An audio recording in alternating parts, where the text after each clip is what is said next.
اب سورج بہت بلندی پہ ہے، پھر 1.25 میل کے فاصلے پہ آ جائے گا۔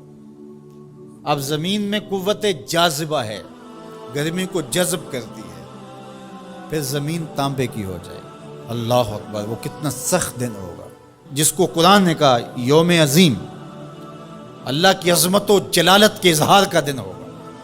لیکن میرے حضور نے فرمایا کہ 7 اشخاص ایسے ہوں گے جنہیں اللہ اس دن اپنے عرش کا ٹھنڈا سایہ عطا فرمائے۔ ان میں سے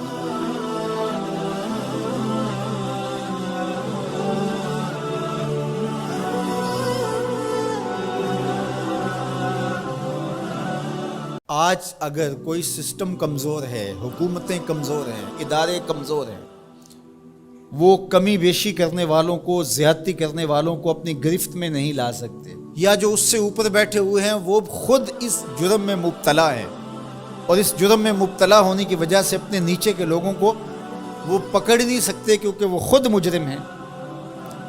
تو اگر نظام میں سکم کی وجہ سے کوئی شخص فائدہ حاصل کرتا ہے، اللہ ارشاد فرماتا ہے الا یظن اولئک انہم مبعوثون، وہ یہاں تو لوگوں کو دجل دے بیٹھے، لوگوں کو فریب دے دیا، دھوکہ دے دیا، کسی کی آنکھوں میں مٹی جھونک دی اور کام صحیح نہیں کیا لیکن اچھا بن کے کسی کے سامنے پیش ہو گئی، یہاں تو کر سکتے ہیں۔ لیکن اللہ تعالیٰ نے ارشاد فرمایا کیا وہ بھول گئے ہیں ایک ایسا دن بھی ہے جس دن وہ اٹھائے جائیں گے، لیوم عظیم، وہ بہت بڑا دن ہوگا، 50,000 سال کے برابر ایک دن ہوگا، خوف وحشت ابدان پہ طاری ہوگی، اور اتنا گرم کہ آج سورج کا رخ الٹا ہے، پھر رخ سیدھا ہو جائے گا۔ اب سورج بہت بلندی پہ ہے، پھر 1.25 میل کے فاصلے پہ آ جائے گا۔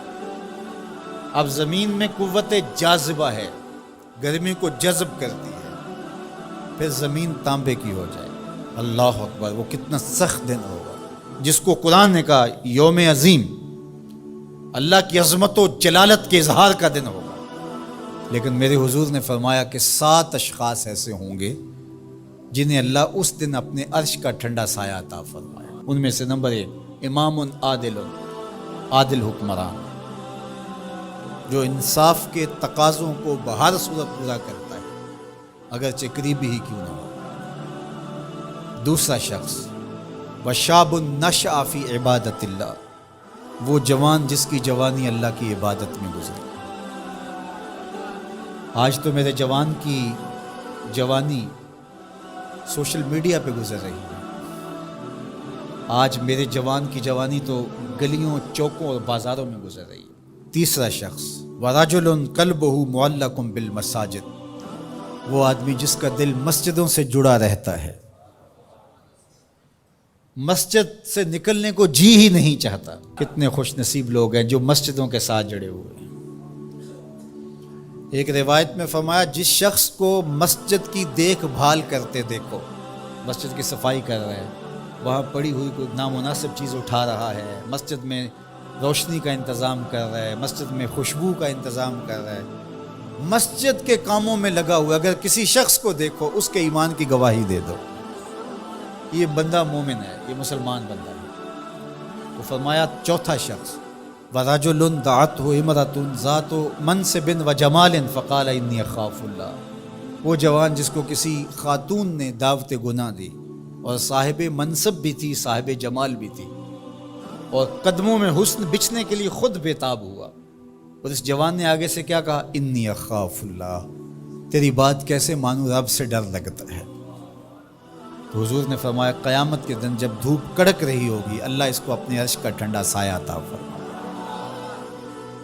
پھر ارشاد فرمایا وَرَجُلَانِ تَحَابَّا فِي اللَّهِ اجْتَمَعَا عَلَيْهِ وَتَفَرَّقَا إِلَيْهِ، وہ 2 آدمی جو اللہ کے لیے پیار کرتے تھے، جب آپس میں ملے تو اللہ کے لیے، اور آپس میں اگر ان کی دوری ہوئی تو وہ بھی اللہ کے لیے۔ رضائے الہی ان کا مقصود تھا، ان کی دوستی کا سبب اللہ کی رضا تھا۔ چھٹا شخص ارشاد فرمایا وَرَجُلٌ تصدق بصدقۃ فاخفاها حتى لا تعلم شماله ما تنفق يمينه، وہ شخص جس نے صدقہ کیا اور اتنے مخفی انداز میں کیا کہ جو دائیں ہاتھ نے صدقہ کیا بائیں کو خبر بھی نہیں ہوئی۔ اللہ اکبر! ہم نے اپنے بزرگوں کا یہ مزاج دیکھا ہے کہ وہ دیتے ہوئے جس کو دے رہے ہیں اس سے بھی آنکھیں نہیں ملا رہے ہوتے کہ اس کو کوئی شرمندگی نہ ہو۔ اور ساتواں شخص وَرَجُلٌ ذَكَرَ اللَّهَ خَالِيًا فَفَاضَتْ عَيْنَاهُ، وہ شخص جس نے تنہائی میں بیٹھ کے اللہ کا ذکر کیا، کوئی دیکھنے والا نہیں تھا، اکیلا بیٹھا تھا اور اللہ کا ذکر کر رہا، محبت الہی کی وجہ سے اس کی آنکھوں میں آنسو امڈ آئے۔ تو میرے اور آپ کے آقا و مولا فرماتے ہیں قیامت کے دن جب کوئی سایہ نہیں ہوگا، اللہ اسے اپنے عرش کا ٹھنڈا سایہ عطا فرمائے۔